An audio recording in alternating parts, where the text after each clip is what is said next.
17, circle, chord and arc.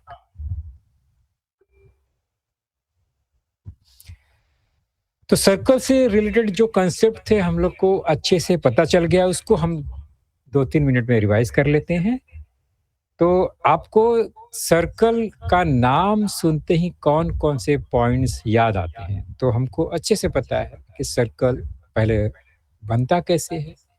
तो एक centre point से स्टार्ट होता है वो, और फिर एक फिक्स कोई भी एक फिक्स डिस्टेंस से हम एक आर्क बनाते हैं इस तरह से, और पूरा घुमाते हैं उसको क्लॉकवाइज और anti clockwise. With the help of compass box से हम ये बनाते हैं। तो ये हो गया हमारा सर्कल।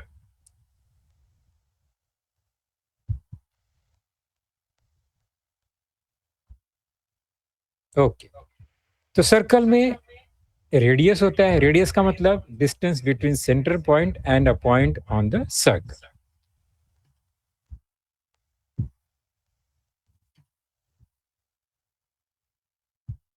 तो किसी भी सर्कल में एक ही सेंटर पॉइंट होता है, ये आपको अच्छे से पता है, और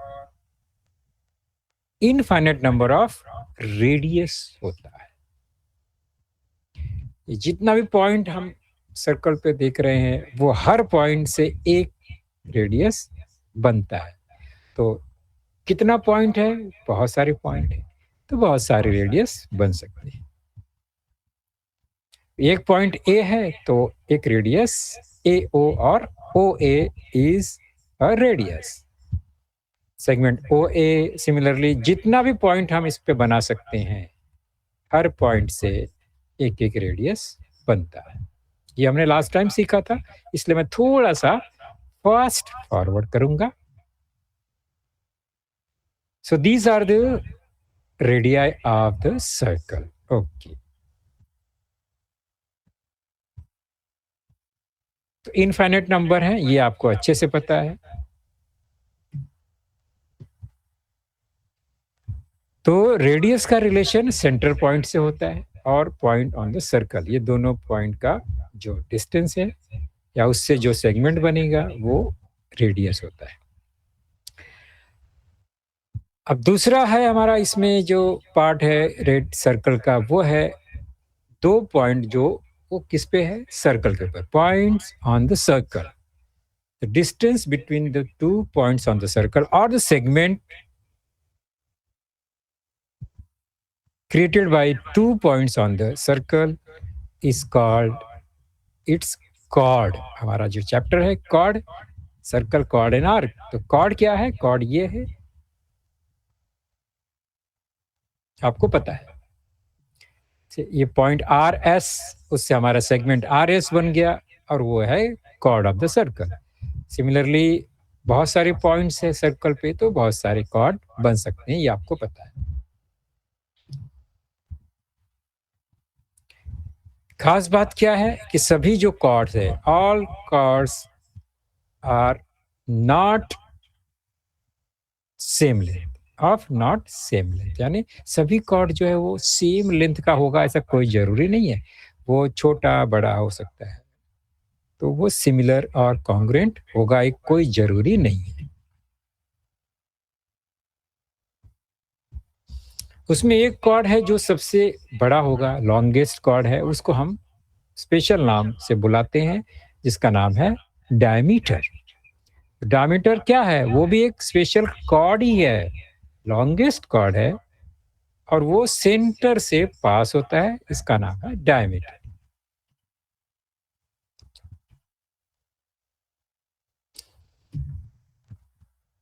तो हमने रेडियस देखा, हमने कॉर्ड देखा। नेक्स्ट है, ये भी कॉर्ड है बट लॉन्गेस्ट कॉर्ड की बात हो रही है, इट पासेस थ्रू सेंटर, तो इसका नाम है डायमीटर। तो जो भी सेगमेंट सेंटर से पास होगा, जो भी कॉर्ड सेंटर से पास होगा, वो डायमीटर होगा। कोई भी कॉर्ड सेंटर से पास होगा तो वो डायमीटर बन जाएगा। तो यहाँ पर बहुत सारा डायमीटर हमको दिखाई दे रहा है। स्पेशल बात क्या है? All diameters are of equal length.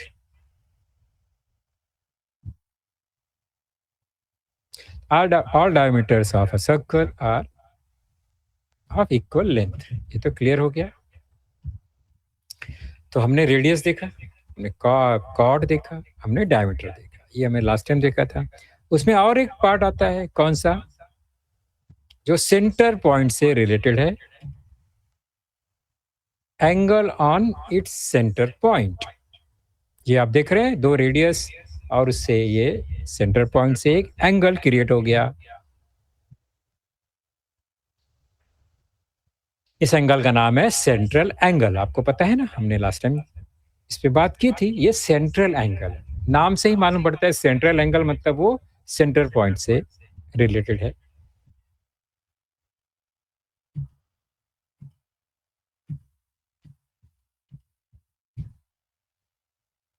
तो ये सब जो एंगल दिख रहा है आपको, सभी क्या है, central angle. Angle AOB, angle COD, angle AOD, angle COA, सब में सेंटर पॉइंट OOO आपको दिख रहा है, वो सेंट्रल एंगल ही है.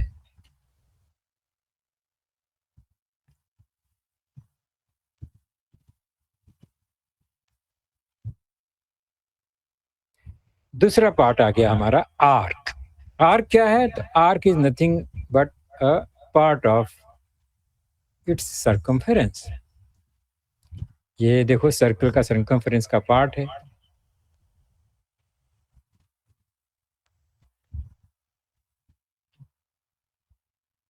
इसको हम बोलते हैं arc, arc of a circle. The section है, section of a circle circumference is known as arc.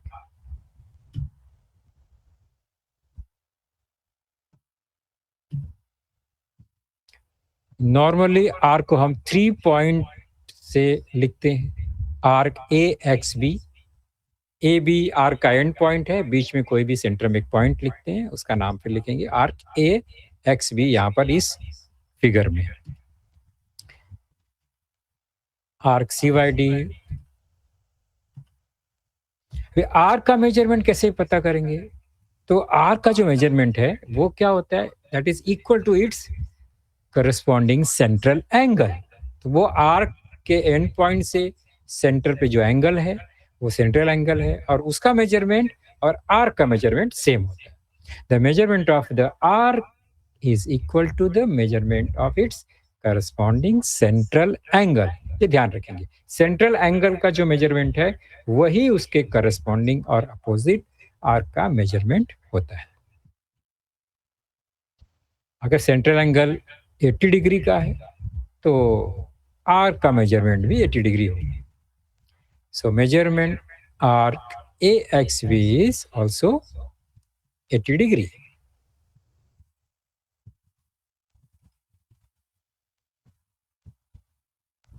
ये क्लियर हो गया. आर्क का मेजरमेंट ये उसके करस्पॉन्डिंग सेंट्रल एंगल से ही रिलेटेड है. तो CYD का मेजरमेंट क्या होगा? तो उसका करस्पॉन्डिंग जो सेंट्रल एंगल है उसका मेजरमेंट पहले मालूम होना चाहिए हमें. अगर 45 डिग्री है तो फिर आर्क का measurement arc CYD is also equal to 45 degree. इतना आपने लास्ट टाइम सीखा था, याद आ रहा है आपको? एक वीक हो गया, भूल तो नहीं गए ना आप लोग? ओके. अभी आर्क के बारे में बात करेंगे. स्पेशल मेजरमेंट तो हो गया, अभी हम चेक करते हैं उसके पेयर में, जोड़ी में क्या होता है. The measurement of the arc is equal to the measurement of this corresponding central angle. ये हमको मालूम पड़ गया है. ये हो गया एक angle 80 degree. So measurement of arc AXB is, ये जो आर्क है इसका मेजरमेंट 80 डिग्री होगा. ये क्लियर है. फिर दूसरा जो आर्क है उसके अपोजिट साइड में, यानी जो आर्क बच गया AXB से अलग दूसरा आर्क है ये वाला, ये AYB. ओके. तो इसका मेजरमेंट क्या होगा? तो वह 80 डिग्री माइनस कर देंगे किस में से? टोटल सर्कल का मेजरमेंट से. और आपको पता है टोटल सर्कल का मेजरमेंट क्या होता है? ये बताने की जरूरत नहीं, हमने स्टैंडर्ड 6 से सीखा ही है. किसी भी सर्कल का मेजरमेंट क्या होता है, that is equal to 360 degree. तो 360 माइनस 80 डिग्री जो भी आएगा, that is equal to 280 degree, वो हो गया measurement of arc A Y B.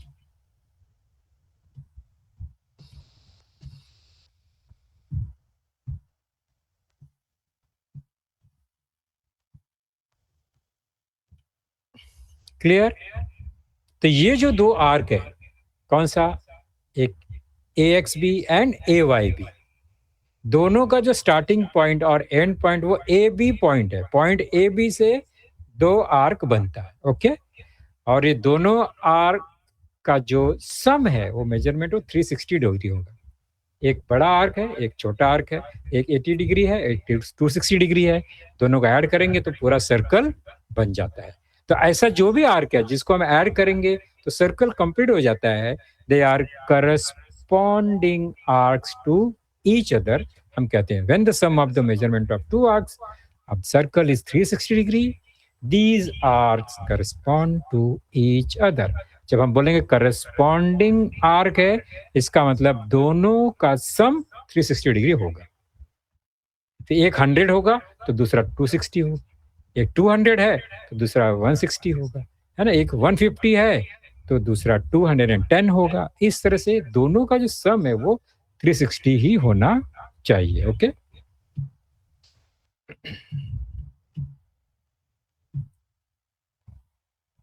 अब एक सिचुएशन ऐसा भी आ सकता है कि दोनों आर्क का मेजरमेंट सेम होगा। वो कभी होगा जब उनका एंड पॉइंट को अगर हम ज्वाइन करेंगे तो जो सेगमेंट बनने वाला है वो है डायमीटर। तो डायमीटर से हमारा जो सर्कल है वो दो इक्वल आर्क में डिवाइड हो जाता है। तो दो इक्वल आर्क में डिवाइड होगा तो कितना हो जाएगा, 360 का हाफ हाफ। तो एक आर्क ए एक्स बी, दूसरा arc A Y B. Straight line का मेजरमेंट 180 डिग्री है तो आर्क भी 360 का हाफ 180 डिग्री ही होगा। ये तो आपको पता चल गया। So major arc A X B is equal to 180 degree. Similarly, measure arc AYB is also measures 180 degree. तो 180 डिग्री का जो भी आर्क है उसको हम बोलते हैं सेमी सर्कल।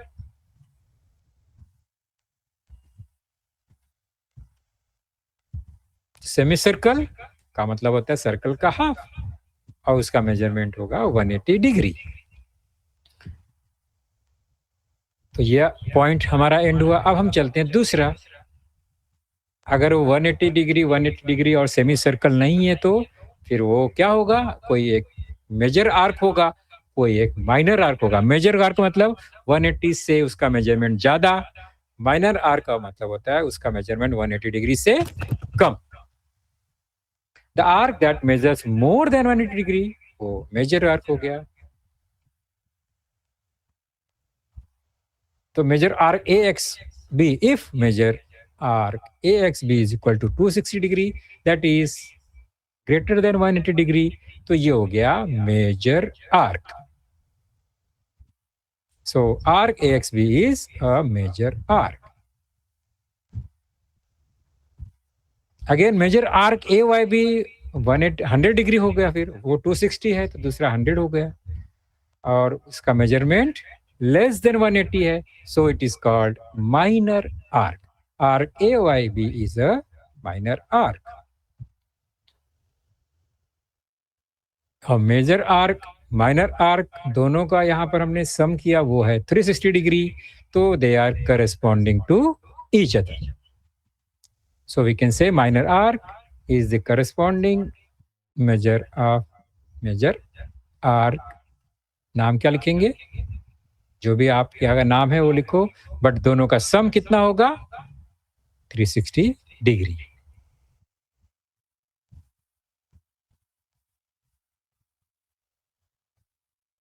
उसके बाद प्रॉपर्टी ऑफ कॉर्ड हमने देखा था। थोड़ा सा रिवीजन लंबा हो रहा है क्योंकि ये कुछ पॉइंट्स है उसको याद रखना है। तो प्रॉपर्टी क्या है किसी भी कॉर्ड का? चलो देखते हैं, हम प्रॉपर्टी चेक करेंगे। ये एक कॉर्ड है ए बी, उसके सेंटर से अगर हम परपेंडिकुलर ड्रॉ करते हैं, ये हमने परपेंडिकुलर ड्रॉ कर दिया ऑन कॉर्ड ए बी, उसका नाम है O P, segment O P. तो हमें एक नया प्रॉपर्टी मिलता है। क्या प्रॉपर्टी मिलता है? ये जो परपेंडिकुलर है वो कॉर्ड ए बी को बाइसेक्ट कर देता है, मतलब दो इक्वल पार्ट में डिवाइड करता है। यही स्पेशल प्रॉपर्टी है। Segment OP is perpendicular to chord AB। इस कंडीशन में हमें segment AP is equal to segment PB। Chord को क्या करता है? वो बाइसेक्ट कर देता है। The perpendicular drawn from the center of the circle on its chord bisect the chord। Perpendicular draw करेंगे सेंटर से कॉर्ड के ऊपर, तो वो कॉर्ड को दो इक्वल पार्ट में डिवाइड कर देगा। अगर कॉर्ड का लेंथ 10 है तो वो जो परपेंडिकुलर ड्रॉ करता है वो उसको 5 मेजर में डिवाइड कर देगा। 10 को 5 कर देगा, 8 है तो 4 हो जाएगा। या याद रखें,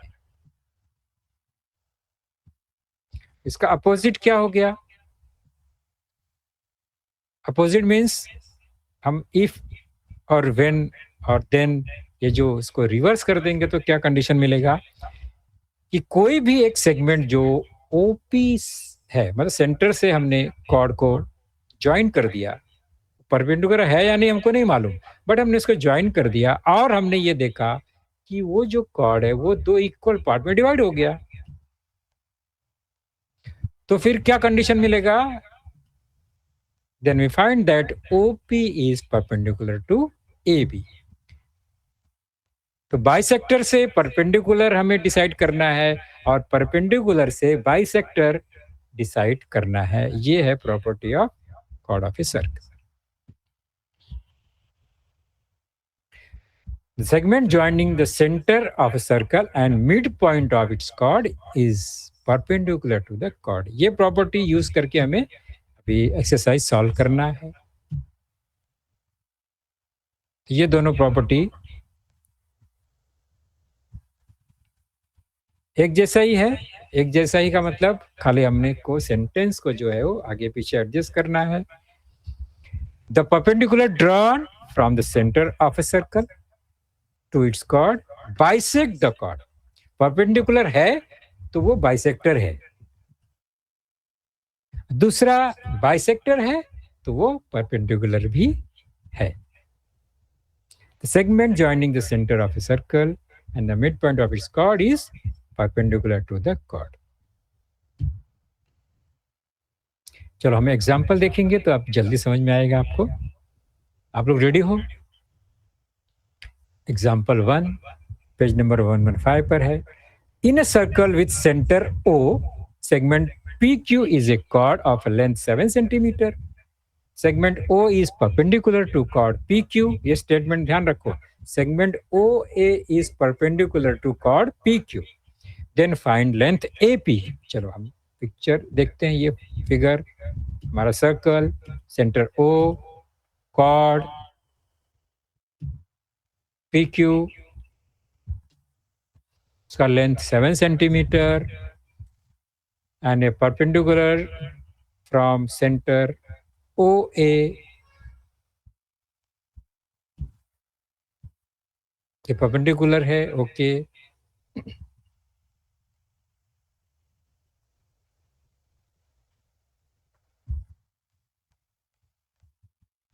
segment O is perpendicular to chord PQ, ये हमारा गिवन है। और मेजरमेंट क्या इसमें नहीं मिल रहा है, so point A is mid point of chord PQ। Very good. Length AP हमको फाइंड करना है, बहुत सिंपल सी बात है। PQ हमारा कॉर्ड 7 सेंटीमीटर है और हमको प्रॉपर्टी पता है, कोई भी सेगमेंट जो सेंटर से PQ कॉर्ड पे परपेंडिकुलर है तो वो कॉर्ड को दो इक्वल पार्ट में डिवाइड करेगा। ओके, सो लेंथ AP कितना हो जाएगा? सिंपल सा आंसर है, बताओ। PQ 7 है, सो AP कितना होगा?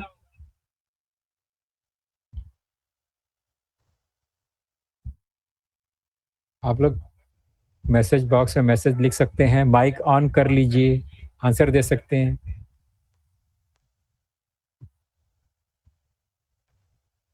PQ 7 है, length of chord is 7 centimetre, so length of segment PA कितना होगा? तो उसका हाफ हो जाएगा, दो इक्वल पार्ट में डिवाइड करेंगे, तो half of chord PQ, that is half of 7। Philip Parle school ने कितना होगा 7 का half? 3.5 centimetre. Perfect, very good.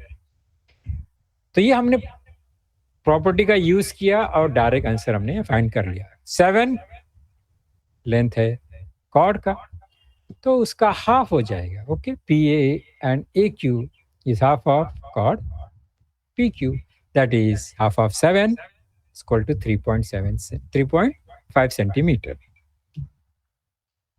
Next ध्यान से देखेंगे, radius of a circle with centre O is 10 centimetre. चल, रेडियस 10 सेंटीमीटर है। Find length of the chord if the chord is at a distance of 6 centimetre from the centre. क्या मतलब है इसका? चलो देखते हैं इस फिगर में।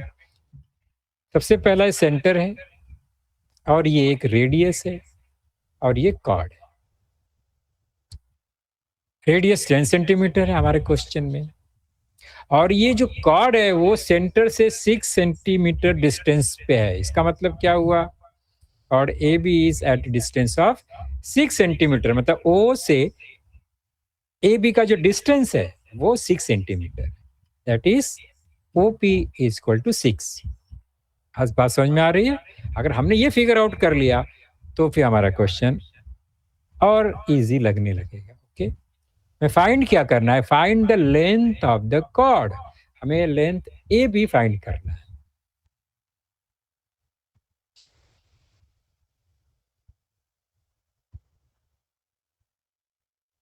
तो OP क्या हो गया? ये परपेंडिकुलर है क्योंकि डिस्टेंस जो होगा वो परपेंडिकुलर ही होगा। OP परपेंडिकुलर टू AB, और वहां पर एक ट्रायंगल बन गया, राइट एंगल ट्रायंगल। उसमें मेजरमेंट भी हमको दिख रहा है, OP 6, OB 10। तो हमें PB फाइंड करना है। क्यों? PB फाइंड करेंगे तो उसका जस्ट डबल जो होगा हमारा कॉर्ड हो जाएगा। हमें कॉर्ड फाइंड करना है। ओके, तो कैसे स्टार्ट करेंगे? पहले हम कंडीशन लिखेंगे, AB is the chord of the circle with centre O बराबर है segment OP is perpendicular to chord AB। और ये परपेंडिकुलर है तो फिर क्या हुआ? Radius of the circle OB 10 centimetre given, OP 6 centimetre is given. तो हमारा ये जो ट्रायंगल है वो राइट एंगल ट्रायंगल है OPB। राइट एंगल ट्रायंगल मिल गया, उसका लेंथ हमें फाइंड करना है उसमें से किसी भी साइड का। तो हमारे पास एक स्पेशल थ्योरम है, that is called Pythagoras theorem. हमेशा ये यूज होता है राइट एंगल ट्रायंगल में, ये ध्यान रखेंगे। तो इसके अकॉर्डिंग क्या होता है? जो हाइपोटेनस है वो क्या होता है? उसका square equal to square sum of the square of the other two side. तो OP square and PB square, OP and PB square equal to its hypotenuse, that is OB square. अब इसका value हम लिखेंगे, OP का value 6, PB का value find करना है, OB का वैल्यू ऑलरेडी गिवन 10। इसको हम सॉल्व करेंगे अभी। 6 square, can you tell me the value of 6 square? 6 square का वैल्यू कितना है? कौन बताएगा? बहुत इजी क्वेश्चन है ये तो। 6 स्क्वायर 36। परफेक्ट सरस्वती बा।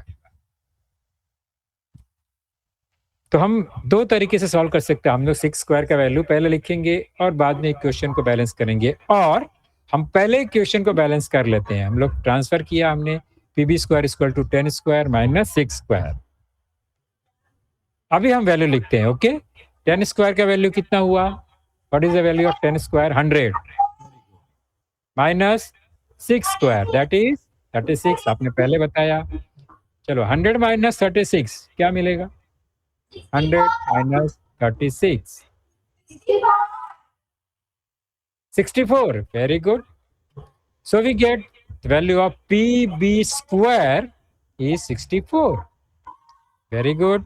शाहजी नगर भी ने परफेक्ट आंसर दिया. तो ये PB स्क्वायर का वैल्यू 64 है, not the value of PB. PB square 64 है, तो फिर PB का वैल्यू कैसे फाइंड करेंगे? उसका स्क्वायर रूट लेकर. Okay, so we get the value of PB is equal to square root of 64. That is 8.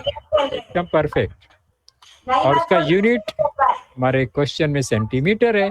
So we get the value of PB is equal to 8 centimetre. अब मुझे बताओ, ये हमारा final answer है क्या? Question में यही पूछा है? नहीं, क्वेश्चन में क्या पूछा? Find the length of the chord, और कॉर्ड तो हमारा AB है. So the length of the chord will be क्या होगा? इसका डबल है ना, twice of the segment PB. That is 2 into 8 centimetre. And very good answer, Shaji Urdu and Saraswati Bagh. That is 16 centimeter. So we get the value of or measure of chord AB is equal to 16 centimeter. तो picture को, figure को देखकर हमें धीरे धीरे अब समझ में आ रहा है कि हमने जो कॉर्ड का प्रॉपर्टी ऑफ द कॉर्ड सीखा था, उसका यूज कैसे हो रहा है. प्रैक्टिस सेट 17.1 पेज नंबर 116 आपके टेक्स्ट बुक में ये क्वेश्चन है, हम देखेंगे इसको. In a circle with center P, chord AB is drawn of length 13 centimeter. Segment PQ is perpendicular to the chord AB. Find length QB. ऐसे नहीं समझ में आ रहा है. चलो हम पहले पिक्चर या फिगर को देखते हैं. ये हमारा सर्कल है, सेंटर P है. ओके, कॉर्ड AB है. ओके, ये भी मिल गया. उसका लेंथ 13 सेंटीमीटर है, और एक परपेंडिकुलर ड्रॉ किया हमने सेंटर से PQ. ओके, ये परपेंडिकुलर ड्रॉ कर दिया हमने. अब इसका वैल्यू लिखेंगे, जो भी मेजरमेंट है. 13 क्या है? टोटल लेंथ है. कॉर्ड AB का लेंथ 13 है, और फाइंड क्या करना है? QB. कितना इजी है, कौन गेस कर सकता है क्या? अरे वाह, 6.5. सरस्वती बाग हिंदी एकदम परफेक्ट, तुरंत क्विक आंसर दिया. 13 टोटल लेंथ है कॉर्ड का, और ये परपेंडिकुलर ड्रॉ है PQ. तो Q पॉइंट से क्या होगा? वो जो कॉर्ड है वो इक्वली डिस्ट्रीब्यूट हो जाएगा. दैट इज 13 का half, 6.5 6.5. Segment PQ perpendicular to chord AB, ये कंडीशन है. तो हम प्रॉपर्टी से क्या मिलेगा? Point Q will be the mid point of chord AB, और अगर वो मिड पॉइंट है तो सेगमेंट QB का लेंथ कितना होगा? That is half of AB, that is half of 13, और 13 का हाफ आपने पहले ही बता दिया मुझे, 6.5 सेंटीमीटर. आप लोग को बहुत जल्दी आंसर मिल गया इसका. Very good. Next one. C is the centre of circle whose radius is 10 centimetre. Radius का वैल्यू है यहाँ पर.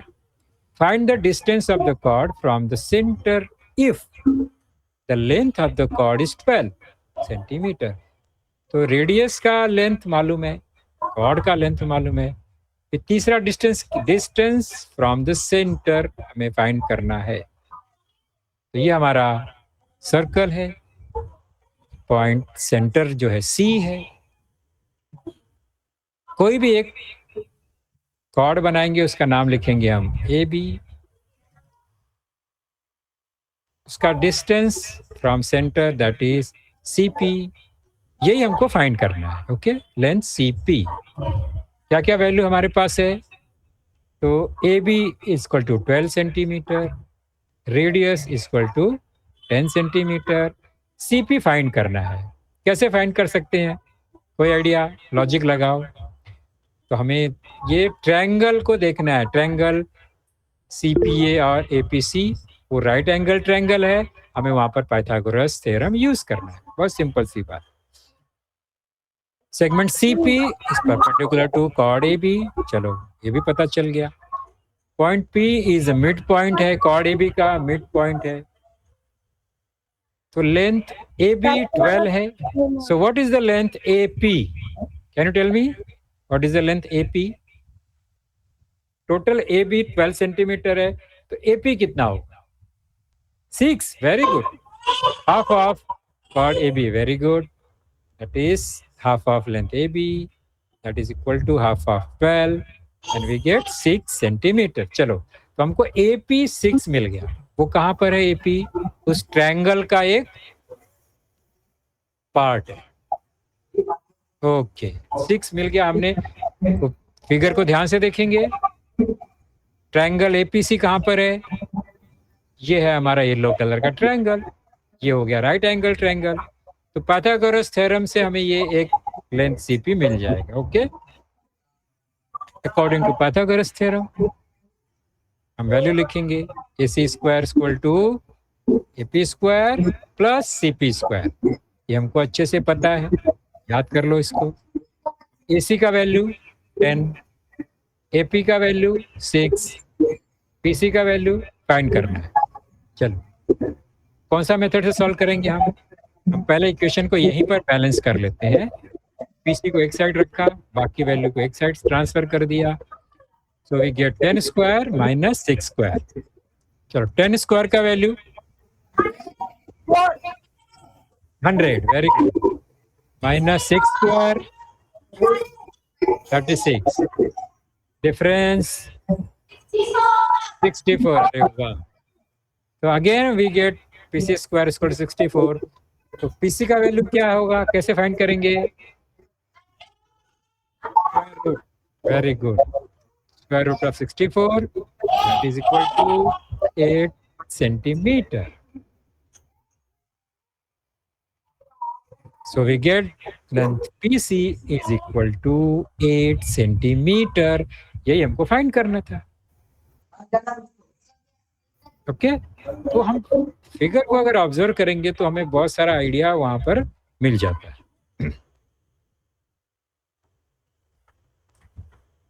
चलो, एक पॉइंट जो है इसमें, arcs corresponding to chord of a circle. ये क्या है?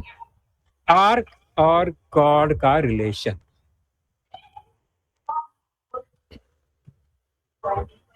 ये सर्कल है, centre point, chord, chord A B, और इस कॉर्ड ए बी से जो सर्कल है वो 2 आर्क में डिवाइड हो जाता है। ओके, ये एक आर्क हो गया, that is arc A X B. Other one is arc A Y B. एक ही कॉर्ड से 2 आर्क बन गए है ना। आपने अब देखा, पहले भी देखा था। 2 arcs of the circle are created by the chord AB। बराबर। एक है chord arc X AXB, second one is arc AYB। Both of these are the corresponding arc of the chord AB। chord AB से ये दोनों generate हुआ है, create हुआ है। So they are corresponding to chord AB।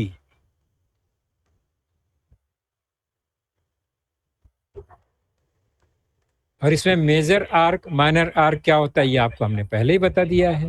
Okay, सो ये आप ही बताने की जरूरत नहीं है। जो भी मेजर आर्क होता है they are corresponding to minor arc, ये आपको पता है। करस्पॉन्डिंग का मतलब दोनों को ऐड करेंगे तो सर्कल बन जाएंगे। कॉन्ग्रुएंट आर्क क्या होता है? जब कॉन्ग्रुएंसी की बात आएगी तो उसके मेजरमेंट की बात आएगी। अब कोई भी 2 फिगर, फॉर एग्जांपल यहाँ पर हम आर्क की बात करेंगे, इसका मेजरमेंट अगर सेम है तो दे आर कॉन्ग्रुएंट। सिंपल सी बात है ना। ये एक आर्क DYC, ये दूसरा आर्क AXB, उसका करस्पॉन्डिंग सेंट्रल एंगल और मेजरमेंट थीटा है या सेम है, दोनों का इक्वल है, तो the corresponding are congruent to each other. दोनों का एंगल सेम है, मेजरमेंट सेम है, तो वो कॉन्ग्रुएंट होगा। सिंपल सिंपल, इसमें ज्यादा सोचना ही नहीं है। उनका लेंथ मेजरमेंट सेम है तो they are congruent to each other.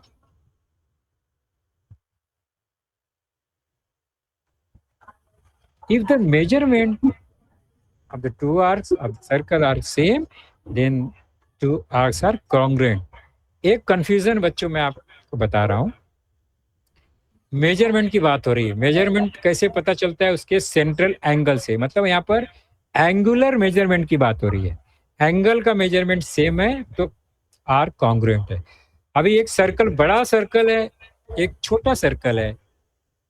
छोटा सर्कल का अगर जो एंगल है वो 30 डिग्री का है, बड़ा सर्कल का एंगल भी 30 डिग्री का है, तो बड़ा सर्कल का जो आर्क है वो हमें साइज में बड़ा दिखेगा और छोटा सर्कल का आर्क छोटा दिखेगा। तो उनका लेंथ छोटा बड़ा है बट उनका measurement same, so they are equal arc हो जाएंगे। ध्यान रखेंगे इस बात।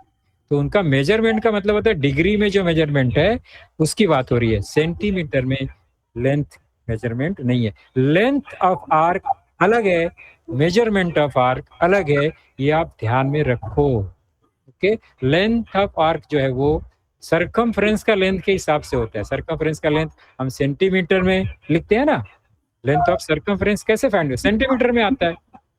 और मेजरमेंट ऑफ सर्कल क्या आता है? डिग्री में आता है, 360 डिग्री। ये आप दोनों कंफ्यूज नहीं होना है। तो लेंथ ऑफ आर्क वो सेंटीमीटर में आएगा, मेजरमेंट ऑफ आर्क वो डिग्री में आएगा, ये ध्यान रखना है। ठीक है,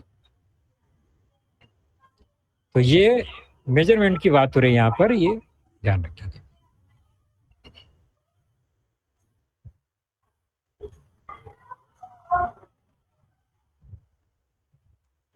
तो आर्क कभी भी इक्वल होंगे और करस्पॉन्डिंग आर्क कभी इक्वल होंगे, कभी कॉन्ग्रुएंट होंगे जब उनका सेंट्रल एंगल और मेजरमेंट सेम हो। और ऐसा होगा तो उनका जो करस्पॉन्डिंग कॉर्ड है उनका लेंथ भी सेम होगा। वो एक सिंगल सर्कल की बात हो रही है। ओके, तो chord A B is also congruent to chord C D. देख रहे हो ना, दोनों कॉर्ड भी सेम हो गया। तो सब एक दूसरे से रिलेटेड है। सेंट्रल एंगल इक्वल है तो करस्पॉन्डिंग आर्क इक्वल हो गया, करस्पॉन्डिंग कॉर्ड इक्वल हो गया। Okay, the arc corresponding to the congruent chord in a circle are also congruent.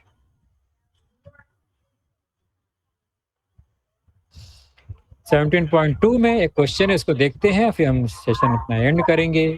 एक ही क्वेश्चन लेते हैं हम अभी। The diameter P Q and R S of the circle with the centre C are perpendicular to each other. यहाँ diameter की बात हो रही है। ये सी हमारा सेंटर है, एक डायमीटर है, ये डायमीटर है, they are perpendicular to each other, मतलब वो सेंटर में 90 डिग्री फॉर्म कर रहे हैं। ये समझ में आ रहा है? स्टेट, अभी हमको बताना है वाई आर्क पी एस दिख रहा है। ओके, आर्क एस क्यू वो भी दिख रहा है, आर्क कॉन्ग्रुएंट। अब बताओ ये P S and S Q congruent क्यों है, ऐसा पूछा है।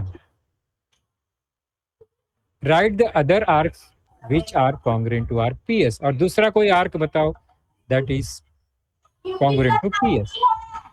क्यों कॉन्ग्रुएंट है?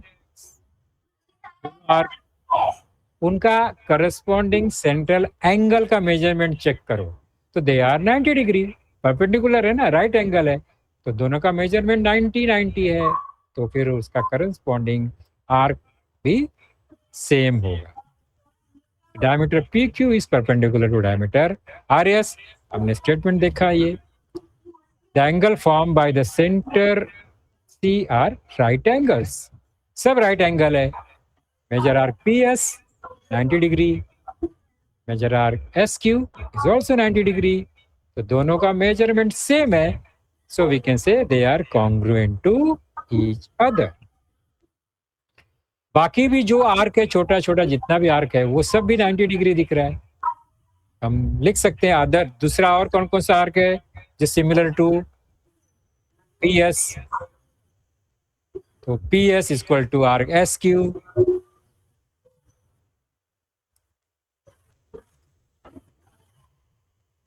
P S equal to arc P Q, P R, ये सब आर्क जे they are congruent to each other because their measurement is 90 degree. Okay, so we can say arc PS is congruent to arc PS, congruent to arc PQ, congruent to arc PR। PS PS दो बार हो गया, कौन सा missing है?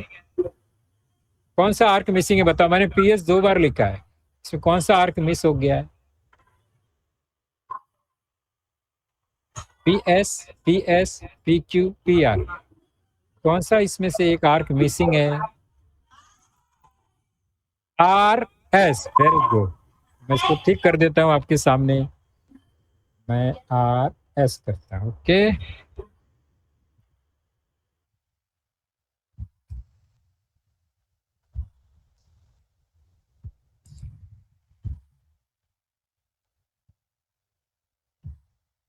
yes, arc PS congruent to arc RS, congruent to arc PQ, congruent to arc PR। ये चारों arc congruent है because they, उनका measurement, there measurement is same और सेम 90 डिग्री है। चलो, तो हम क्या करेंगे अभी? फिनिश करते हैं। आर्क और कॉर्ड का रिलेशन आपने समझ लिया। एक क्वेश्चन और भी है, आप लोग उसको सॉल्व कर सकते हैं क्लास